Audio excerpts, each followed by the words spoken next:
부활의 아침 예배하는 우리들에게 주님께서 은혜와 평강 내려주시기 바랍니다. 오늘은 요나 강의 7번째 시간입니다. 내가 성내는 것이 옳으냐, 내가 성내는 것이 옳으냐, 이런 제목으로 하나님 말씀 전하겠습니다. 앞선 3장에서 우리는 두 번째로 하나님의 말씀을 받았던 요나가 이제 드디어 니느웨로 가서 하나님께서 전하라고 하신 심판의 메시지를 전하는 것을 살펴봤습니다. 요나의 선포로 인해서 니느웨에는 놀라운 회개의 운동이 일어났다고 했죠. 기대하지 않았던 놀라운 역사들이 일어났습니다. 백성으로부터 시작해서 아수르 왕, 니느웨 왕까지 다 금식을 하고 회개를 했다고 그랬죠. 심지어 기르는 가축들까지 금식하며 부르짖었습니다. 하나님은 그들의 그 기도를 들으셨습니다. 그리고 그들을 용서해 주셨죠.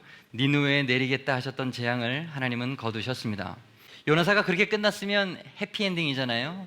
니느웨의 부흥으로 끝나는 거 아닙니까? 아마 그렇게 됐으면 요나도 니느웨의 부흥과 회복을 일으켰던 위대한 선지자로 남으면서 마무리가 됐을 것입니다.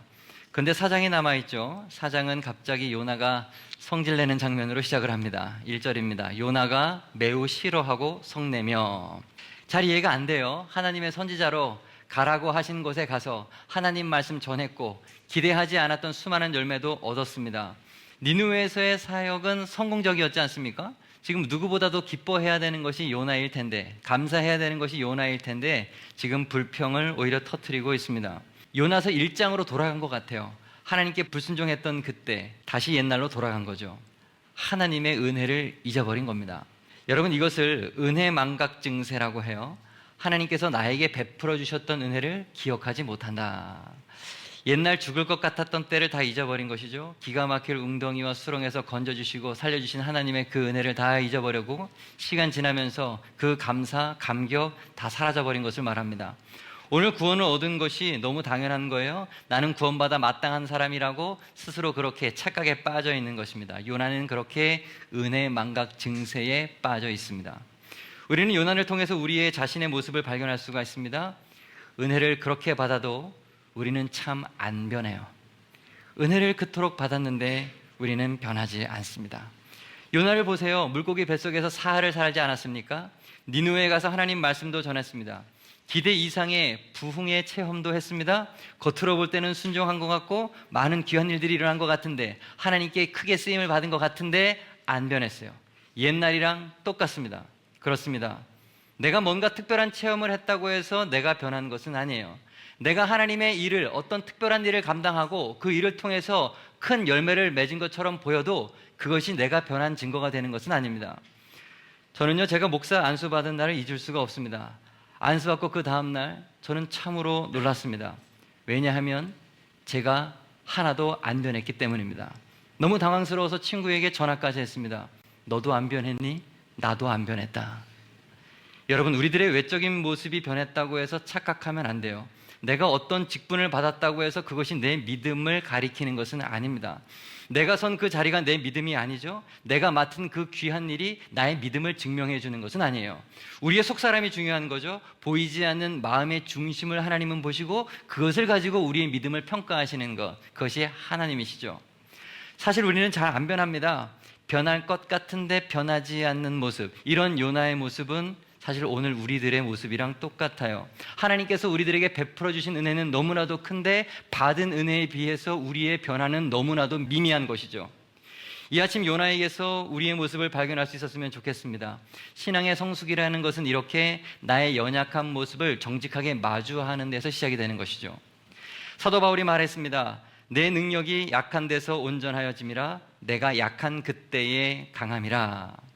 여러분, 매일 나의 연약함을 발견하는 사람, 그래서 매일 하나님의 은혜를 사모하는 사람, 그리고 매일 매순간 새롭게 하나님께 결단하는 그 사람이 바른 성도가 될 수가 있는 것입니다.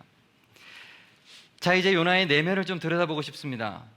대체 요나는 왜 이렇게 싫어하고 화를 내고 있는 겁니까? 대체 선지자인데, 물고기 뱃속에 그 신비한 체험도 했었던 요나인데 뭐가 그렇게 불만인 것입니까? 결론부터 말씀을 드리면 요나는 니느웨를 그냥 싫어하는 거예요. 니느웨는 당시 이스라엘에게 큰 위협이 되었던 아수르의 수도죠. 원수 나라니까 그냥 마음에 들지 않는 거예요. 하나님께서 그들에게 베풀려고 하셨던 재앙이 그냥 임하는 거, 요나는 그것만 원했던 것입니다. 배타적인 선민주의, 편협한 민족주의, 국수주의가 그의 마음속에 자리 잡고 있었던 것이죠. 사실 선민주의라고 하는 것은 그 자체로 나쁜 것은 아닙니다. 자신의 정체, 하나님의 백성이라고 하는 자부심을 지켜주는 정신이 선민주의죠. 하지만 바른 선민주의라고 하는 것은 결코 배타적이거나 국수적인 것이 아니죠. 우리만 옳고 다른 사람을 받아들이지 않는 것, 그것은 바른 선민주의가 아닙니다. 구약 창세기에서 하나님이 아브라함을 특별히 선택하시지 않았습니까? 그 목적이 무엇입니까? 아브라함 자체에게 너에게만 복을 준다라는 게 아니죠. 그를 통하여서 세상의 모든 사람의 복을 받게 하기 위한 하나님의 섭리가 거기에 있었던 것이죠. 하나님이 왜 이스라엘 백성을 선택하셨습니까? 제사장 나라 되어서 열국으로 다 하나님을 섬기도록 하라고 선도적인 역할을 감당하라고 그를 먼저 부르신 거죠. 그러나 이스라엘은 바른 선민주의가 아니었습니다. 그릇된 선민주의, 배타적 선민주의로 치달았습니다. 하나님은 오직 나만 사랑해야 하고 하나님은 오직 나만 구원해야 된다고 그는 갇혀 있었던 것입니다. 하나님이 원수나라 아수르의 구원을 내리신다? 요나의 머리로는 그것이 용납되지 않는 거예요. 요나는 그것을 이해할 수가 없는 것입니다. 니느웨는 그냥 다 불타 없어져야 되는 거예요. 니느웨 사람은 다 죽어야 되는 것입니다. 심판의 대상일 뿐인 것입니다. 요나에게 하나님의 마음은 안중에도 없습니다. 요나는 그저 자기의 생각, 자기의 세상에 스스로 함몰되어 있는 것입니다. 이런 면에서 요나는 누가복음 15장 탕자의 비유에 나오는 큰 아들과 굉장히 닮았습니다. 큰아들은 늘 아버지 곁에 있었죠. 그런데 아버지의 마음은 몰랐죠. 자기 동생이 회개하고 돌아왔지만 전혀 기뻐하지 않았습니다. 아버지가 동생 위해서 소잡고 잔치를 베풀었지만 오히려 형은 그것 때문에 분노하고 원망했습니다. 형의 마음속에는 자기의가 가득했어요. 큰아들이 동생을 뭐라고 봅니까? 누가복음 15장 30절, 아버지의 살림을 창녀들과 함께 삼켜버린 이 아들이 돌아오매. 큰아들이 지금 아버지에게 한 이야기죠. 동생을 뭐라고 보는 거야? 아버지의 재산을 다 탕진해버린 녀석이다. 허랑방탕하고 이제 돌아온 그런 아들이다 라고 지금 규정을 내리고 있는 것입니다. 자기가 보고 싶은 대로 보고 자기가 판단하고 싶은 대로 판단하고 동생을 자기의 틀 안에서 지금 판단하고 있는 거예요. 아버지의 마음은 전혀 상관이 없습니다. 자기 세계에 갇혀 있는 거, 그게 바로 큰아들의 모습이죠. 아버지가 동생을 보는 시선은 전혀 다르죠. 누가복음 15장 32절, 이 내 동생은 죽었다가 살아났으며 내가 잃었다가 얻었기로 우리가 즐거워하고 기뻐하는 것이 마땅하다 하니라. 아버지는 재산보다 동생의 생명을 보고 있는 것입니다. 동생이 그냥 살아 돌아온 것만으로도 기뻐하는 게 아버지의 마음이었던 거죠. 아버지의 시선과 동생의 시선은 이렇게 큰 차이가 있는 것입니다. 신앙생활하면서 이 요나처럼, 이 큰아들처럼 항상 자기 틀 안에 갇혀 신앙생활하는 사람들이 있습니다. 절대 자기의 틀을 안 깨져. 하나님의 말씀도 지금도 이렇게 설교를 듣는 이 순간에도 내 틀 안에서만 하나님의 말씀을 받아들이는 거죠. 나의 생각과 맞으면 아멘이고 그렇지 않으면 받아들이지 않는 것입니다. 하나님마저 자기의 생각 안에 가두려고 하는 것입니다. 여러분, 하나님을 내 틀 안에 집어넣으려고 해서는 안 됩니다. 그 크신 하나님을 내 수준으로 끌어내려서 내가 그분을 다 알고 있다고 생각을 하면서 우리의 사고의 틀 안으로 그분을 우겨 집어넣는 시도를 우리는 더 이상 해서는 안 되는 거예요. 하나님은 우리가 상상할 수 없이 큰 분이십니다. 이사야 55장 8절 9절, 이는 내 생각이 너희 생각과 다르며 내 길은 너희 길과 다름이니라. 여호와의 말씀이니라. 이는 하늘이 땅보다 높음같이 내 길은 너희의 길보다 높으며 내 생각은 너희 생각보다 높음이니라. 하나님은 우리의 지혜와 지식과 이해력을 뛰어넘는 분이십니다. 우리가 마치 하나님을 다 이해하려고 하는 그것은 마치 국자 하나를 가지고 바다의 모든 부피를 재려고 하는 시도와 똑같은 것입니다. 하나님은 언제나 하나님이시죠. 하나님은 무한하시고 영원하시고 위대하십니다. 우리가 날마다 성경 공부를 한다고 해도, 우리가 날마다 하나님과 깊은 영적인 교제를 누린다고 하더라도 우리는 또 하나님에 대하여서 배워야 할 것이 있는 연약한 존재들입니다. 하나님을 알기에 하나님은 너무나도 크신 분, 우리는 너무나도 미약하고 아무것도 알지 못하는 존재들입니다. 내가 아무리 옳고 바르게 살아도 하나님보다 옳을 수는 없는 것입니다. 하나님이 언제나 정답이지 내가 답이 될 수는 없죠. 사도행전 10장 말씀을 보면 하나님이 베드로에게 한 가지 환상을 보여주는 얘기가 나와요. 하늘이 열리며 한 그릇이 내려오는 것을 보니 큰 보자기 같고 내 귀를 메어 땅에 들이웠더라. 그 안에는 땅에 있는 각종 네 발 가진 짐승과 기는 것과 공중에 나는 것들이 있더라. 또 소리가 있으되 베드로야 일어나 잡아먹어라 하거늘. 베드로가 이르되 주여 그럴 수 없나이다. 속되고 깨끗하지 아니한 것을 내가 결코 먹지 아니하였나이다 한데, 하늘에서 그릇과 같은 모양의 보자기가 내려와서 그것을 보니까 그 안에는 율법에서 규정하는 온갖 부정한 짐승들이 가득한 것입니다. 하나님, 저는 이것을 먹은 적도 없고 앞으로도 먹지 못하겠습니다 라고 이야기를 했지만 하나님께서는 말씀하시는 거예요. 아니다, 먹어라. 또 두 번째 소리가 있으되 하나님께서 깨끗하게 하신 것을 내가 속되다 하지 말라 하더라. 여러분, 베드로는요 예수님의 수제자였습니다. 알 만큼 압니다. 볼 만큼 봤습니다. 체험할 만큼 체험한 것이 베드로였습니다. 심지어 지금은 무엇보다도 오순절 성령 강림 이후죠. 지금 베드로는 성령 충만한 상태에 있습니다. 그럼에도 불구하고 베드로의 머리로는 도무지 이해할 수 없는 일이 자기 앞에 펼쳐진 것입니다. 자신의 생각으로 규정되고 있었던 하나님의 법이 거기에서 벗어나는 것을 하나님은 지금 명령하고 있는 거예요. 먹으라는 거예요. 안 된다고 나는 믿고 있는데 내 틀 안에서는 안 되는데 하나님은 그것에 벗어나는 것을 요청하고 계시는 것입니다. 여러분, 베드로가 알고 있는 것과 다른 것을 하나님이 명령하신다고 해서 하나님이 잘못된 것입니까? 그래도 하나님이 옳으신 것입니다. 하나님은 틀림이 없죠. 하나님이 옳은 거예요. 하나님이 옳고 베드로가 틀린 것입니다. 요나도 마찬가지죠. 요나가 자기 생각에는 니느웨는 죄악의 도상입니다. 하나님의 심판을 받아서 죽어 마땅한 도시입니다. 하지만 니느웨의 멸망을 기대했던 요나가 잘못한 거예요. 하나님은 니느웨를 구원하기를 원하셨잖아요. 하나님이 원하시면 그게 맞는 겁니다. 아무리 포악하고 잔인한 죄악의 도성 니느웨라도 하나님께서 구원하신다고 작정하셨으면 그것이 옳은 것입니다. 여러분, 믿음이 무엇입니까? 믿음이라고 하는 것은 하나님께서 하시는 일에 대해서 내가 전적으로 동의하는 것입니다. 부분적으로 이것은 옳고 저것은 아니야, 그게 아니라 모든 것이 주님의 말씀이라면 옳다라고 인정하는 것, 그게 믿음이라는 거예요. 나를 하나님께 맞추는 것이 신앙이지 하나님을 내 뜻에 맞추는 것은 그건 우상숭배고 미신에 불과하는 것입니다. 그런데 오늘 본문의 요나는 그게 안 되고 있는 거죠. 하나님께서 하신 일 때문에 지금 성질을 내고 있는 것입니다. 싫어하고 있는 거예요. 여러분, 화를 잘 내는 사람은 이기적인 사람이죠. 자기 중심적인 사람입니다. 세상 모든 것이 내 중심으로 돌아가고 내 말을 따라야 되는데 그게 안 되니까 화를 내고 있는 거예요. 그러므로 여러분에게 부탁합니다. 함부로 화내지 마십시오. 특별히 주님의 일을 감당하면서 내 생각과 다르다고 싫은 내색하지 말고 성내지 마십시오. 왜냐하면 나는 답이 아니기 때문에 그래요. 그래서 예수님은 제자들에게 늘 무엇을 명령하셨습니까? 자기 부인이죠. 이에 예수께서 제자들에게 이르시되 누구든지 나를 따라오려거든 자기를 부인하고 자기 십자가를 지고 나를 따를 것이니라. 자기를 부인하고 십자가를 지고 나를 따르라. 뭘 말을 하는 것입니까? 죽으라고 이야기를 하고 있는 거예요. 구약시대에 하나님께 제사를 드릴 때 무엇보다 선결되어야 하는 것이 무엇입니까? 제물을 죽이는 일입니다. 산 짐승이 번제단 위에 올라가면 가만히 있지 않기 때문에 그렇죠. 날뛰겠죠. 그것에서 내려오지 않겠습니까? 제물은 반드시 죽어야만 봉헌이 될 수가 있는 것입니다.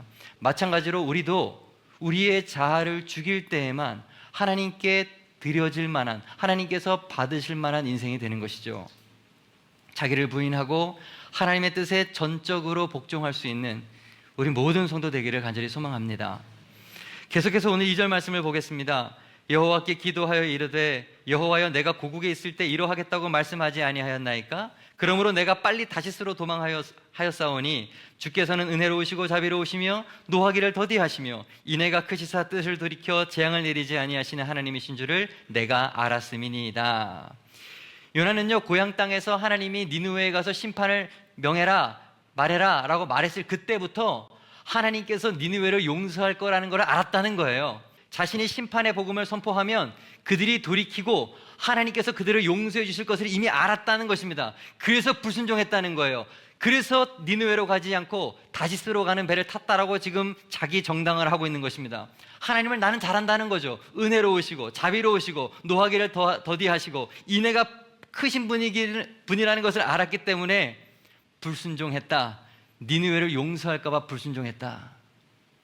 여러분이 얼마나 편협한 마음입니까? 아니, 지금 자신 하나님으로부터 은혜를 입은 상태잖아요. 하나님의 말씀에 불순종해서 도망가고 그랬던 그를 하나님은 다시 살려주시고 니느웨에 가서 복음을 전하게 하시고 끝까지 선지자로 살게 하셨던 것이 하나님이신데, 자기가 그렇게 은혜를 입어서 구원을 받았으면 다른 사람들도 그렇게 은혜를 보아주고 은혜로 구원받기를 같이 바라야 하는 것이 온전한 선지자의 마음이 아니겠습니까? 여러분, 우리는요, 나의 구원에 대해서 너무 관대해요.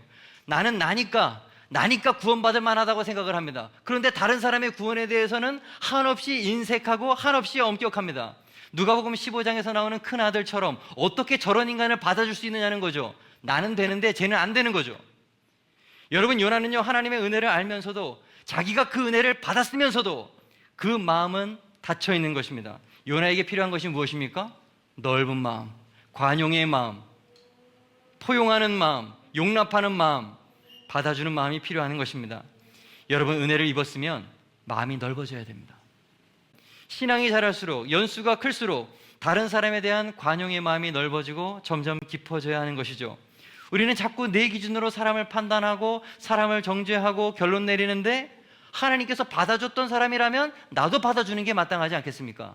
다시, 하나님께서 받아주신 사람이라면 나도 그를 받아주는 것이 마땅한 거예요. 특별히 그러므로 교회 안에서 우리는 정죄, 비난 이런 것을 그쳐야 됩니다. 왜냐하면 하나님께서 그 사람을 받아주셨기 때문이에요. 내가 누군가 뒤에서 그 사람을 험담했다고 칩시다. 근데 하나님이 그 사람을 사용했어요. 그러면 나는 누구를 원망한 것입니까? 하나님을 원망한 것이 됩니다. 하나님께서 일하시는 방식에 대해서 인정하지 않는 꼴이 되고 마는 것입니다. 여러분, 하나님은요, 누구에게나 은혜를 베푸실 수가 있습니다.